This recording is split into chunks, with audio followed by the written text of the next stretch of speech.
Welcome to our channel. নতুন বছরে সবাইকে শুভেচ্ছা। সবার জীবন ভালো কাটুক, সুস্থ কাটুক প্রত্যেকটা বছর।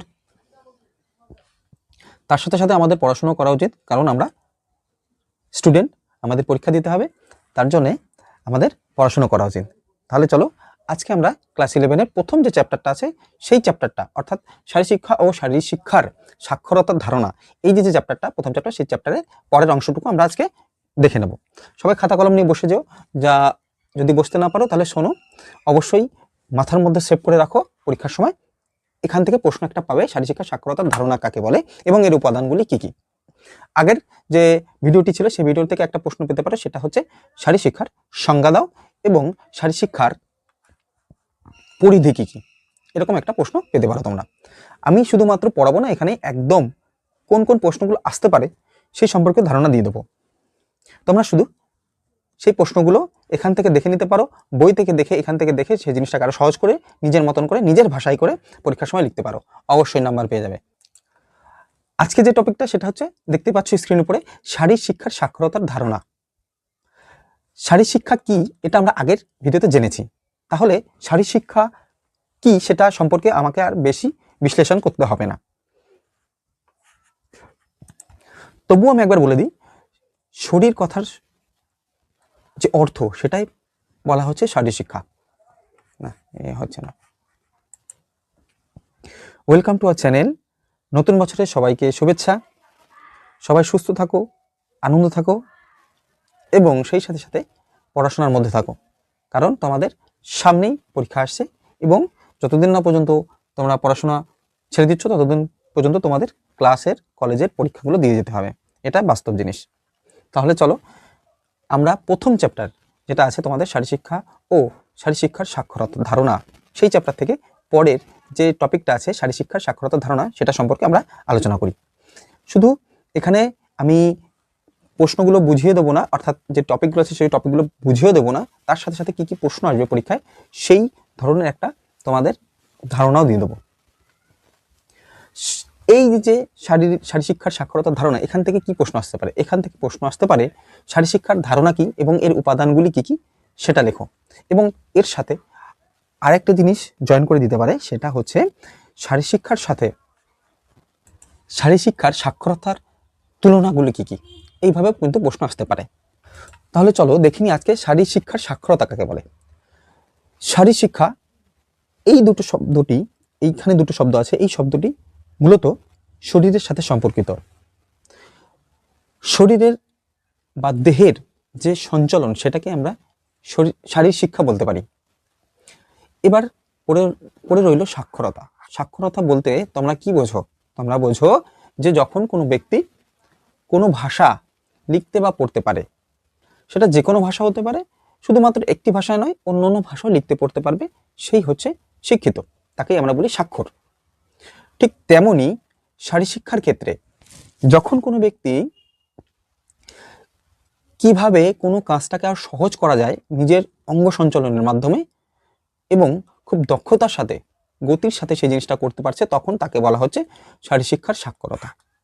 যেমন একজন ব্যক্তি যখন দৌড়াচ্ছে, বয়স্ক ব্যক্তি, সে আননোন তার গতি সম্পর্কে, কিন্তু একজন ব্যক্তি যে পূর্বে অ্যাথলিট ছিল, সে জানে যে তাকে কিভাবে দৌড়াতে হবে। এটা দিলাম আমি তোমাদের বোঝানোর জন্য একটা উদাহরণ।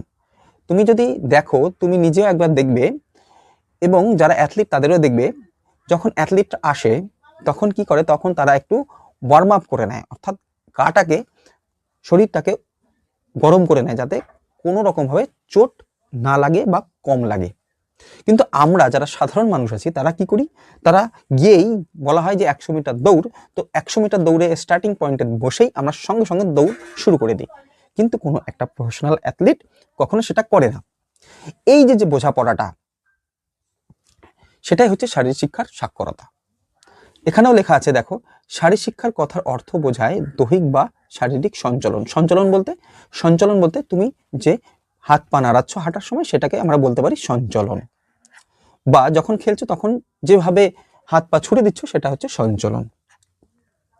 সাক্ষরতা বলতে বোঝায় যে ব্যক্তি লিখতে পড়তে সক্ষম, অর্থাৎ কোনো ব্যক্তি স্কুলে যায়নি কিন্তু লিখতে পড়তে পারে, সে কিন্তু শিক্ষিত, তার জন্য বলা হচ্ছে সাক্ষরতা। তবে শারীর শিক্ষায় বলা হয়েছে যে ব্যক্তির ন্যূনতম শক্তির ব্যবহার করে কার্যকরভাবে দক্ষতার সাথে গতিবিধি সম্পন্ন করে তাকে শারীর শিক্ষা সাক্ষরতা আমরা বলতে পারি। এটা আমরা কি দিচ্ছি? এটা আমরা দিচ্ছি একটা ধারণা দিচ্ছি তোমাকে, ঠিক আছে? বোঝা গেল? এবার আমরা দেখে নেব যে একটা অ্যাসোসিয়েশন এর একটা সংজ্ঞা দিয়েছে, সেটা কি বলেছে?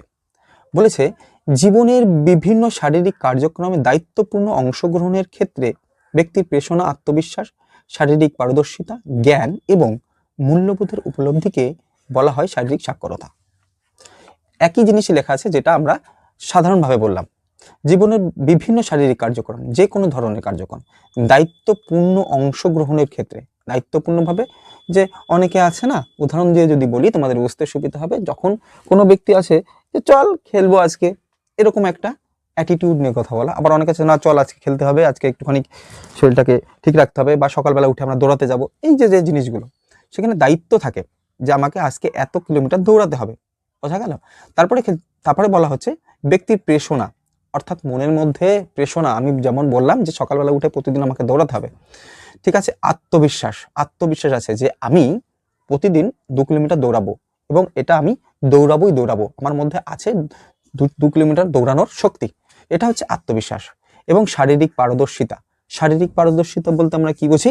শারীরিক পারদর্শিতা বলতে বুঝি, দেখবে যখন কোনো ব্যক্তি তার শরীর সম্পর্কে সঠিকভাবে ওয়াকিবহাল নয়, তখন সে তার সর্বোচ্চ যে কার্যক্ষমতা সেটা সে ব্যবহার করতে পারবে না।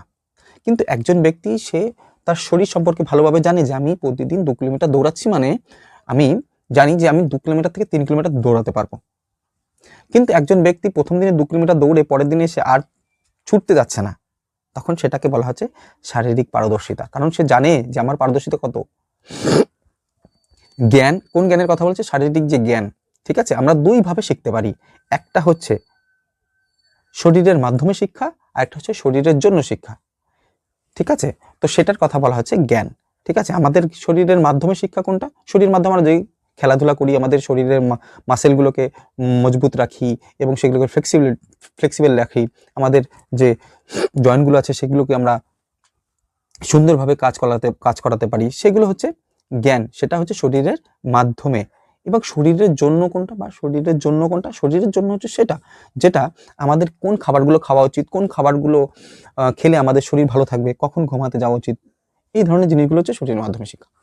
এবং মূল্যবোধের উপলব্ধিকে বলা হয় শারীরিক সাক্ষরতা। মূল্যবোধ অর্থাৎ ভ্যালু, কোন জিনিসটা কেমন ভ্যালু দেওয়া উচিত। যেমন আমরা যদি বলি যে বর্তমানে এখন সবাই মোবাইল নিয়ে খেলা করে, আগের মতন মাঠে গিয়ে লোক কম খেলা করে, যার মধ্যে দেখা দিচ্ছে যে ভারতবর্ষের 70 থেকে 80% বাচ্চা থেকে বয়স্ক তারা সবাই বিভিন্ন ধরনের সিডেন্টারি লাইফস্টাইলের জন্য যে সমস্ত দুরারোগ্য রোগ হয় সেগুলোর জন্য ভুগছে। তোমরা বইতে পেয়ে যাবে মধুমেহ রোগ, তারপরে আর্থারাইটিস, এই সমস্ত রোগগুলো পেয়ে যাবে। তাহলে আমাকে বুঝতে হবে যে আমার যে শরীরের যে মূল্য, সেটা আমাকে সেই যে উপলব্ধি, যে আমি যদি এখন যদি না করি এগুলো, আমাকে পরবর্তীতে এই যে সমস্যাগুলো আমাকে ফেস করতে হবে।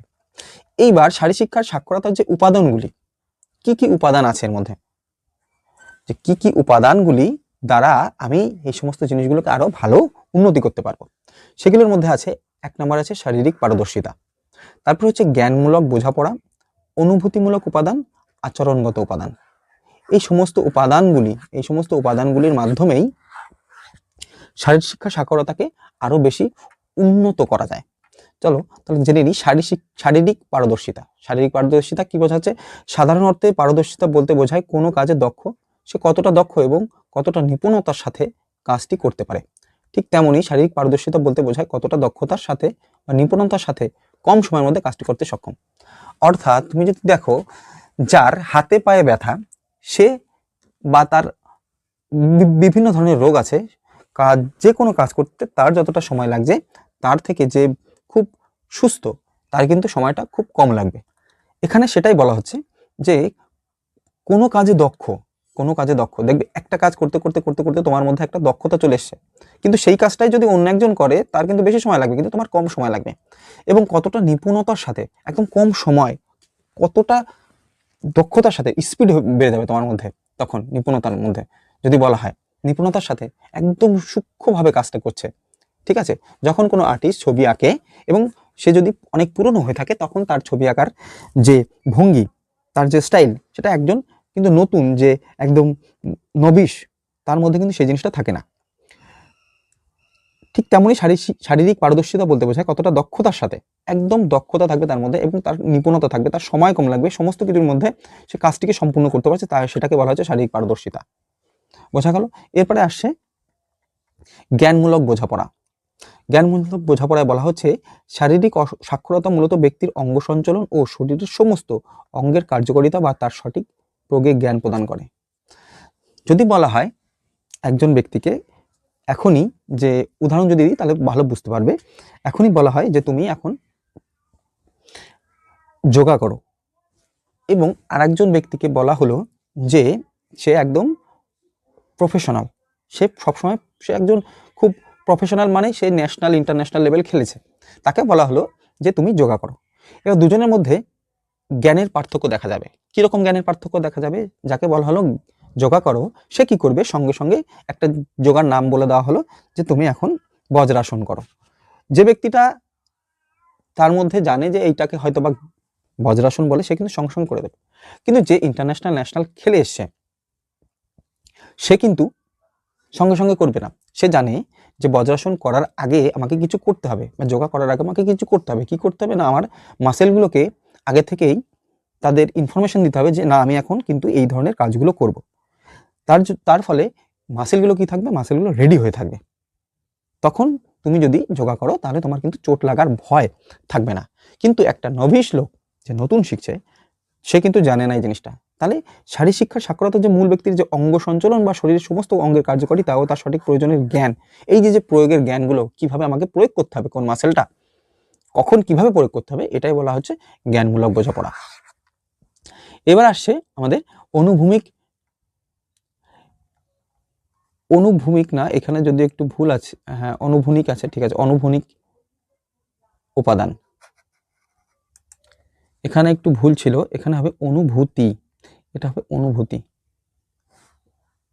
এখানে ভুল হয়েছে, অনুভূতি হবে, এটা হবে অনুভূতিমূলক,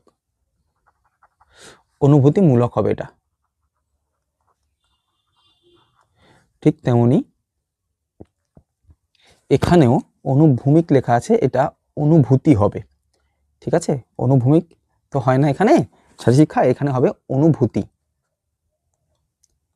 এটা হবে অনুভূতি, অনুভূতিমূলক উপাদান। শারীরিক সাক্ষরতার প্রাপ্ত ব্যক্তি বিভিন্ন শারীরিক ক্রিয়াকলাপ অংশগ্রহণের মাধ্যমে তাদের আত্মবিশ্বাস বৃদ্ধি করে, যা তাদের মানসিকভাবে সুস্থ থাকতে সাহায্য করে। এটা কিরকম ভাবে সম্ভব? এটা সম্ভব যখন ব্যক্তি ক্রিয়াকলাপ করে, অর্থাৎ সকালবেলায় যদি দেখো, তোমরা সকালবেলায় যদি তোমরা দৌড়াতে যাও, দেখবে তোমাদের দৌড়ানোর পরে একটা শরীরটাকে হালকা মনে হয় এবং খুব ফ্রি মনে হয়। কারণ এই যে অনুভূতিটা শুধুমাত্র পাওয়া যায় শারীরিক, যখন অঙ্গ সঞ্চালন করছো সকালবেলায়, তখনই এই জিনিসটা পাওয়া যেতে পারে। তখন আমাদের শরীরের মধ্যে বিভিন্ন ধরনের হরমোন ক্ষরিত হয়, যেগুলো আমাদের শরীরটাকে সুস্থ রাখতে, সেই সাথে সাথে মনটাকে ফুর্তি রাখতে সাহায্য করে। অর্থাৎ তখন আমাদের শরীর, যখন আমরা এক্সারসাইজ করি অতিরিক্ত, তখন আমাদের ঘাম হয়, তখন আমাদের শরীরের ভেতরে এক ধরনের হরমোন ক্ষরণ হয়, সেটাকে বলা হয় ডোপামিন। ডোপামিন যখন ক্ষরণ হয়, তখন আমাদের মধ্যে একটা সুন্দর অনুভূতির সৃষ্টি হয়। কিন্তু আমরা যখন কোনো এক্সারসাইজ করি না, তখন আমাদের ভেতরে বিভিন্ন ধরনের সমস্যা দেখা দেয়, যে এটা করবো কি করব না, এই ধরনের মানসিকতার সৃষ্টি হয়। তখন আমাদের শরীরের মধ্যে হরমোন ক্ষরণ হয়, সেটা তখন আমাদের সেই সমস্ত দিকগুলো থেকে আমাদের পিছিয়ে আসতে হয়। আমরা দেখি যে ছোটবেলায় কার্টুনে যে দুই সাইডে দুটো জিনিস বসে আছে, একটা সাদা একটা কালো, নিজেরই রেপ্লিকা বসে আছে। তো একজন বলছে না এটা করিস না, আরেকজন বলছে না এটা কর, এটা ভালো, এটা সবার জন্য ভালো হবে। ঠিক কালোটা যেমন বলছে করিস না, ও হচ্ছে খারাপ, সেভাবে আমরা দেখি, যদিও কালো জিনিস খারাপ হয় না, এবং সাদা সেটাকে আমরা ভালো জিনিস ভাবে এভাবেই দেখাচ্ছি। ঠিক তেমনই আমাদের যে জিনিসটা ভালো সেই জিনিসটা আমাদের শরীরের মধ্যে থেকে একটা আলাদা ধরনের অনুভূতি সৃষ্টি করে। এটা শারীরিক অঙ্গ সঞ্চালনের পরে তোমরা যারা অঙ্গ সঞ্চালন করো তারা অবশ্যই বুঝতে পারবে। এরপর আসছে আচরণগত উপাদান। বিভিন্ন ধরনের শারীরিক ক্রিয়াকলাপের অংশগ্রহণের মাধ্যমে বিভিন্ন সামাজিক এবং ব্যক্তিগত দায়িত্ব প্রতিশ্রুতিবদ্ধ হয়। অবশ্যই যখন আমরা খেলাধুলা করি তখন আমাদের মধ্যে বিভিন্ন সামাজিক যে উপাদান, সামাজিক যে দায়িত্ববোধ সেটা আমাদের মধ্যে বেড়ে যায়। কারণ তখন আমরা বিভিন্ন লোকজনের সাথে আমাদের তখন কি হয়, আমরা জড়িয়ে যাই, তাই না? বিভিন্ন কোচদের আমাদের মেনে চলতে হয়। তখন তুমি একটা একটা স্টুডেন্টের অভিনয় করছো। যখন তুমি আবার সিনিয়র হয়ে যাচ্ছ তখন তোমাদের জুনিয়রকে সম্মান করতে হয়, জুনিয়ররা তোমাকে সম্মান করবে। এই যে আচরণ, এই যে দায়িত্ববোধ, এই দায়িত্ববোধটার কিন্তু অবশ্যই পরিবর্তন ঘটতে থাকে। এটাই বলা হচ্ছে যে সামাজিক দায়িত্ব, সামাজিক এবং ব্যক্তিগত দায়িত্ব থাকে যায়। তাহলে ব্যক্তিগত দায়িত্ব এটা, এবং সমাজের যখন তুমি দেখছো যে তোমার যে গ্রুপ আছে সেই গ্রুপের মধ্যে ছেলেমেয়েরা কি করছে, যেখানে সেখানে নোংরা ফেলে দিচ্ছে, যখন তোমরা প্র্যাকটিস করছো, ঠিক তখনই তুমি বলবে যে না, এই জিনিসগুলো এখানে ফেলা উচিত নয়, এগুলো সঠিক স্থানে ফেলা উচিত। এটা হচ্ছে সামাজিক দায়িত্ববোধ। বুঝতে পেরেছো? তাহলে আমরা আচরণগত উপাদান, তার সাথে সাথে অনুভূতিমূলক উপাদান এবং জ্ঞানমূলক উপাদান বোঝাপড়া এবং শারীরিক পারদর্শিতা, এগুলো আরো বলতে পারি। এখানে বলা যেতে পারে মন সঞ্চালনের ক্ষেত্র, তারপরে জ্ঞানমূলক বোঝাপড়াকে বলা যেতে পারে জ্ঞানমূলক ক্ষেত্র। অনুভূতিমূলকের এখানে বলা যেতে পারে আমরা যেটা পড়েছি প্রেরণা এবং আত্মবিশ্বাসের বৃদ্ধি। আচরণগত উপাদানের মধ্যে আছে অনুভূতিমূলক ক্ষেত্র। এই সমস্ত জিনিসগুলো কিন্তু শারীরিক সাক্ষরতার উপাদান বলা হয়। এবার আসছে এই একটা প্রশ্ন, এটাও কিন্তু ভালো একটা, আধুনিক সমাজে শারীরিক সাক্ষরতার গুরুত্ব কি কি?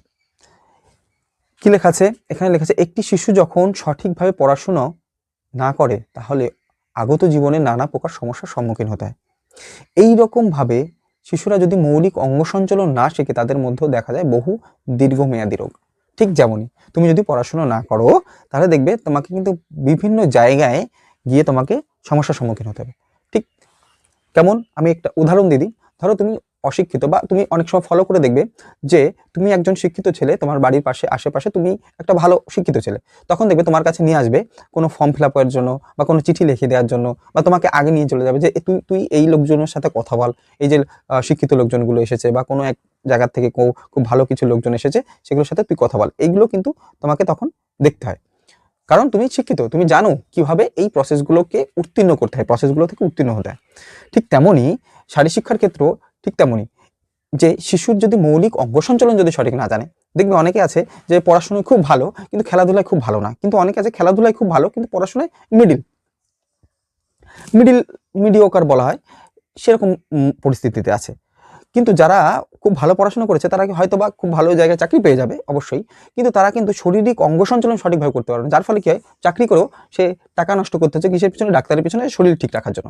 কিন্তু যারা দুই দিকে ব্যালেন্স করে চলে, যেমন পড়াশোনাও ঠিকঠাক রাখছে এবং সেই সাথে খেলাধুলা ঠিক রাখছে, দেখবে তাদের মধ্যে কিন্তু একটা আলাদা ধরনের ফুর্তি থাকে, এক তো মন ভালো থাকে। আর যারা ওই ধরনের খুব ভালো পড়াশোনা কিন্তু ঘর থেকেই বেরোয় না, সারাদিন ধরে পড়াশোনা করে, তাদের কিন্তু কি হয়, তাদের কিন্তু শারীরিক দীর্ঘমেয়াদী বহু রোগ দেখা যায়। কিন্তু যারা শারীরিক সঞ্চালনও করছে এবং পড়াশোনা করছে তাদের কিন্তু দীর্ঘমেয়াদী রোগগুলো দেখা যায় না, এবং তারা খুব ভালো থাকে, মানসিকভাবে ভালো থাকে, শারীরিকভাবে ভালো থাকে। এইবার যারা প্রথম দিকে ভালো পড়াশোনায় থাকে তারা একটা সময় কোনো কলেজে গেল, স্কুল থেকে যখন কলেজে গেল তখন দেখা যাচ্ছে সেখানে বিভিন্ন খেলায় অংশগ্রহণ করছে কিন্তু তারা ভালো ফল করতে পারছে না। কিন্তু যারা স্কুলে দুটোতেই ভালো ছিল, অর্থাৎ খেলাধুলায় এবং পড়াশোনায়, তারা দেখবে তখনও গিয়ে কিন্তু ভালো ফল করে যাচ্ছে এবং তাদের মধ্যে একটা আত্মবিশ্বাস তৈরি হয়ে যাচ্ছে। এটাই হচ্ছে যে এর গুরুত্ব কি। এছাড়াও আমরা বলতে পারি আর কি কি কম হতে পারে এর জন্য, কি হবে না, স্থূলতা ঝুঁকি হ্রাস পায়। স্থূলতা ঝুঁকি হ্রাস পায় অর্থাৎ যে আমরা যদি খেলাধুলা করি আমাদের শরীর থেকে অতিরিক্ত যে মেদটা আছে সেই মেদটা কিন্তু ঝরে যায়, যার ফলে শরীর আমাদের একদম রোগাও লাগে না আবার মোটাও লাগে না, যার ফলে আমরা কিন্তু যে কোনো কাজ দক্ষতার সাথে করতে পারি। তারপর হচ্ছে স্থানিক সচেতনতা। স্থানিক সচেতনতা কি? স্থানিক সচেতনতা হচ্ছে সেটা যেখানে একজন ব্যক্তি যারা সবসময় খেলাধুলার সাথে একটু সম্পর্কিত থাকে বা খেলাধুলায় অংশগ্রহণ করে, তারা দেখবেন যে কোনো স্থানে গিয়ে নিজেকে নিজের মতন করে যে কোনটা কখন কি করতে হবে সে সম্পর্কে তার মধ্যে সেই নলেজটা থাকে। কিন্তু একজন যে খেলাধুলার সাথে অতটা সম্পর্কিত না, সে কোথায় কখন কিভাবে ব্যবহার করতে হবে সেটা সম্পর্কে ভালো তার মাথায় সেই ধরনের বুদ্ধি থাকে না। তোমরা এটা মিলিয়ে দেখতে পারো। তারপর হচ্ছে পুঁথিগত শিক্ষা উন্নতি। পুঁথিগত শিক্ষার উন্নতি, অনেকে বলে যে খেলাধুলা করলে তার পড়াশোনা ভালো হয় না। এটা একদমই ভুল কথা। পুঁথিগত শিক্ষা অর্থাৎ পড়াশোনা কিন্তু একজন তুমি দেখবে যখন তুমি পড়াশোনা খেলে বাড়ি যাচ্ছ, তোমার মনের মধ্যে একটা ফুর্তি থাকবে, তখন তুমি পড়তে বসবে, হ্যাঁ হয়তো বা ঘুম আসতে পারে, তুমি যদি ঘুমটাকে কাটিয়ে উঠতে পারো, ওভারকাম করে উঠতে পারো, তখন দেখবে তোমার পড়াশোনার আরো বেশি সেটার মধ্যে একাগ্রতা তৈরি হয়ে যাচ্ছে, তুমি ওটা পড়তে ভালো লাগছে তোমার, তখন বুঝতে পারবে। আত্মবিশ্বাস বৃদ্ধি, অবশ্যই খেলা করলে কিন্তু আত্মবিশ্বাস বৃদ্ধি পাবেই। তুমি যখন খেলাধুলার মধ্যে অংশগ্রহণ করবে, তুমি যখন খেলাধুলায় জেতা শুরু করবে, তখন কিন্তু তোমার মধ্যে আত্মবিশ্বাস তৈরি হয়ে যাবে। তারপর হচ্ছে খেলাধুলা ও খেলার ক্রিয়ার প্রতি উৎসাহ। যে কোনো ক্রিয়া খেলায় উৎসাহ বাড়বে, যে এই খেলাটা আমি করবো, এই খেলাটা আমি পারি না, এই খেলাটা আমাকে শিখতে হবে, এই ধরনের যে মানসিকতা সেটা তোমার মধ্যে বৃদ্ধি পাবে। আনন্দ ও সুখ, অবশ্যই খেলার পরে কিন্তু এক ধরনের আনন্দ পাওয়া যায়। তুমি যেত তবুও আনন্দ পাবে, তুমি যদি না যেত তাও তোমার মধ্যে একটা একাগ্রতা আসবে যে না কালকে আমি খেলে জিতবো, যে আনন্দটা অবশ্যই পাওয়া যায় খেলার পরে। তারপর হচ্ছে সমন্বয় ও প্রতিক্রিয়া। সমন্বয় কি? তুমি যখন যাচ্ছ একটা টিমের সাথে অন্য টিমের যখন মিল খাচ্ছে, তখন তুমি বুঝতে পারছো তাদের মধ্যে তুমি মিশে যেতে পারছো, এটাই হচ্ছে আনন্দ। এই সরি সমন্বয়। এই যে সমন্বয়টা, এটা যে সমন্বয়টা পাচ্ছ, এটাই হচ্ছে সমন্বয়। যে কোনো পরিস্থিতিতে তুমি মোকাবিলা করতে পারছো, ঠিক আছে, এবং সেই হিসেবে তুমি প্রতিক্রিয়া করতে পারছো, ঠিক না? যে আমাকে স্যার এটা বললো, ঠিক আছে, আমি তাহলে এটা না করে আমি অন্য ধরনের কিছু করি, যাতে স্যার আমাকে বুঝতে পারে যে আমি ভালো কিছু করছি। এটাই হচ্ছে প্রতিক্রিয়ার মধ্যে আসছে, ঠিক আছে। তারপর হচ্ছে মুক্ত এবং দুঃসাহসিক কর্মসূচি। দেখবে যারা খেলাধুলা করে তারা একটু ফার্ন ফুটার থাকে। অবশ্যই তোমরা নিজেরাই দেখেছো যে ফোগাট কিছুদিন আগে একটা খুব বড় একটা আন্দোলন হয়েছিল, সেখানে আমরা দেখেছি তাহলে তাদের মধ্যে একটা আলাদা ধরনের দুঃসাহসিক যে ভাবনা চিন্তা সেটা তাদের মধ্যে আসে। সত্যটাকে সত্য বলা এবং মিথ্যাটাকে মিথ্যা বলা সেটা তাদের মধ্যে তৈরি হয়ে যায়। স্মৃতি ও প্রজ্ঞামূলক কর্মসূচি। স্মৃতি আর প্রজ্ঞামূলক কর্মসূচি, আচ্ছা স্মৃতি ও প্রজ্ঞামূলক কর্মসূচি কি? যখন কোনো ব্যক্তি খেলাধুলা করে তার মধ্যে কিন্তু রক্তের যে প্রবাহ সেটা বেড়ে যায়। এবার রক্তের প্রবাহ বেড়ে যায়, যার ফলে কি হয়, রক্তচালিকা অতিরিক্ত পরিমাণে রক্তচালিকা তার মধ্যে তৈরি, অতিরিক্ত বলতে তার পর্যাপ্ত পরিমাণে রক্তচালিকা থাকে এবং সেখানে রক্তের প্রবাহ বেড়ে যায়। আর রক্তের প্রবাহ বেড়ে গেলে তার মধ্যে কিন্তু অন্যান্য যে নতুন নতুন রক্তবাহিকা সেগুলো জন্ম দিচ্ছে। এবার রক্ত যদি সেইখানে সঠিকভাবে পৌঁছায়, অর্থাৎ ব্রেনেও যদি পৌঁছায়, তাহলে কিন্তু তোমার মধ্যে কি হবে, সেই স্মৃতিশক্তির বিকাশ হবে। স্মৃতিশক্তির বিকাশ হবে, তুমি তখন যে কোনো জিনিস খুব সহজে বুঝতে পারবে এবং সেই সাথে তুমি যে কোনো জিনিস নিজের মতন করে তৈরি করে নিতে পারবে। তারপর হচ্ছে কি দীর্ঘমেয়াদী সুস্বাস্থ্যের প্রাপ্তি। এটা তো অবশ্যই, যখন একটা ছেলে মেয়ে বা যারাই খেলাধুলা করে, যারা খেলাধুলার সাথে জড়িত, তারা কিন্তু অবশ্যই মোবাইলের খেলাধুলা নয়, শারীরিক খেলাধুলার কথা বলছি, ঠিক আছে, তাদের মধ্যে কিন্তু একটা সুস্বাস্থ্য প্রাপ্তি হয়। তারা কিন্তু খুব সহজেই দুরারোগ্য রোগের সাথে সম্পর্কিত হয় না। এইবার আমরা দেখে নিলাম যে এই কারণ এইগুলো আমরা পেতে পারি, এই যে জিনিসগুলো এগুলো আমরা পাবো সেখান থেকে, কিন্তু এগুলো কি কি এখন বর্তমানে যে আধুনিক যুগ, সেই আধুনিক যুগে আমরা কি কি সমস্যাগুলি সম্মুখীন হই যখন আমরা এইগুলো দেখি। দেখো, ডিজিটাল সিডেন্টারি অভ্যাস। আচ্ছা, সিডেন্টারি কথার অর্থ কি? অনেকক্ষণ ধরে বসে বসে কোনো কাজ করা, সেটাকে বলা হয় সিডেন্টারি অভ্যাস। যেমন আমরা মোবাইলে সারাদিন ধরে গেম খেলি বা কোনো কোনো অফিসে সারাদিন ধরে কম্পিউটারের সামনে কাজ করি, এটা হচ্ছে সিডেন্টারি। এবার ডিজিটাল সিডেন্টারি অর্থাৎ আমরা সারাদিন কম্পিউটারের সামনে ডিজিটাল জিনিস তার সামনে রেখে সারাদিন কাজ করছি, সেটা হচ্ছে ডিজিটাল সিডেন্টারি অভ্যাস। অনুপ্রেরণার অভাব। অনুপ্রেরণার অভাব কেমন? যে আজকে সকালবেলা ঠিক আছে, আজকে না করে কালকে করবো খন, এই যে অনুপ্রেরণা নেই নিজের মধ্যে, যে আমি যদি আজকে থেকে শুরু করি তাহলে আমি অনেক আগে থেকেই আমার সুস্বাস্থ্যের অধিকারী হয়ে যাব, কিন্তু এই যে অনুপ্রেরণা তোমার মধ্যে থাকার কথা সেটা তোমার মধ্যে নেই, বা অন্য কেউ এসে তোমাকে বলছে না, এটা হচ্ছে অনুপ্রেরণার অভাব। সময়ের অভাব অনুভব করা। সময়ের অনুভব করা কিরকম? ঠিক আছে, তুমি জানো যে তোমার সকালবেলা উঠেই টিউশন আছে, কারণ তোমাদের দিয়ে বেশি উদাহরণটা দিচ্ছি, কারণ তোমরা এখন ক্লাস 11-এ পড়ো, তোমরা এই সমস্ত জিনিসগুলো একদম বাস্তবিকভাবে তোমরা মিল পাও। ওই জন্য আমি তোমাদের এই ধরনের উদাহরণগুলো দেওয়ার চেষ্টা করছি। সময়ের অনুভব হওয়া, যে না এরপরে পড়া আছে, পড়ার পরে আমার স্কুল আছে, স্কুলের পরে গিয়ে আবার টিউশন আছে, টিউশন পরে যদি খেলার সময় পাই তাহলে খেলবো, নাহলে খেলবো না, আবার বাড়িতে চলে আসবে, বাড়িতে এসে আবার আরেকটা পড়া আছে বা নিজে পড়তে বসবো বা অন্য কোনো কাজ থাকতে পারে। তাহলে সময়ের অভাব, স্বাস্থ্য সমস্যা ও শারীরিক সীমাবদ্ধতা। দেখো স্বাস্থ্য সমস্যা তো থাকবেই, সকলের অনেকেরই থাকে, যে শরীর ভালো লাগছে না এখন, ব্লাড প্রেশার লো আছে, বিভিন্ন ধরনের সমস্যা। শারীরিক সীমাবদ্ধতা আছে, যে এই কাজগুলো করা যাবে না, এই কাজগুলো করা যাবে, বাড়ি থেকে বলে দেয় যে এগুলো করবি না, এগুলো করবি। ঠিক আছে, অনেক জাতিগতভাবে, তারপরে অনেক সামাজিকভাবে অনেক ধরনের টানাপোড়েন থাকে, পেছন টান থাকে, সেগুলো সম্পর্কে। সীমিত জ্ঞান, এখানে যদি সীমিত হয়ে গেছে এটা হবে সীমিত জ্ঞান, ঠিক আছে, এটা ভুল আছে। সীমিত জ্ঞান এবং ভ্রান্ত ধারণা, একদম জিনিস এটা সব থেকে বেশি মানুষের মধ্যে, যে আমি যদি দৌড়াদৌড়ি করি আমাকে সঠিক পরিমাণে খাদ্য গ্রহণ করতে হবে। এই যে ধারণাগুলো আছে মানুষের মধ্যে, এগুলো কিন্তু অনেকের মধ্যেই ভুল আছে। কিরকম ভুল আছে, যে না সবাই জানে যে নিজের যেটুকু শরীরের ওজন সেই পরিমাণ প্রোটিন গ্রহণ করতে হবে। এবার অতিরিক্ত প্রোটিন খাওয়ার কোনো প্রয়োজন নেই, সেটা যদি তুমি তোমার বাড়ির খাবার থেকে পেয়ে যাও তাহলে এক্সট্রা করে প্রোটিন নেওয়ার দরকার নেই। তাহলে এগুলো হচ্ছে ভ্রান্ত ধারণা একটা মানুষের। সীমিত জ্ঞান কি? সীমিত জ্ঞানের মধ্যে আসছে যখন, যে তুমি জানো যে সকালবেলা উঠে সঙ্গে সঙ্গে দৌড়াতে হবে, এটা কিন্তু ঠিক নয়। কিছুটা ওয়ার্ম আপ করতে হয়, তারপরে গিয়ে দৌড়াতে হয়। বা সকালবেলা উঠেই হালকা আমি দৌড় শুরু করলাম, একদম জগিং, স্লো জগিং, তারপর আস্তে আস্তে আমি স্পিড বাড়াতে থাকলাম। এই জ্ঞানটা অনেকের মধ্যে থাকে না, প্রথমে গিয়েই সে স্পিডে দৌড়ানো শুরু করে, তাহলে তার মধ্যে সীমিত জ্ঞান আছে। ঠিক আছে, এটা যদি বানান ভুল আছে আমি আরবার বলছি।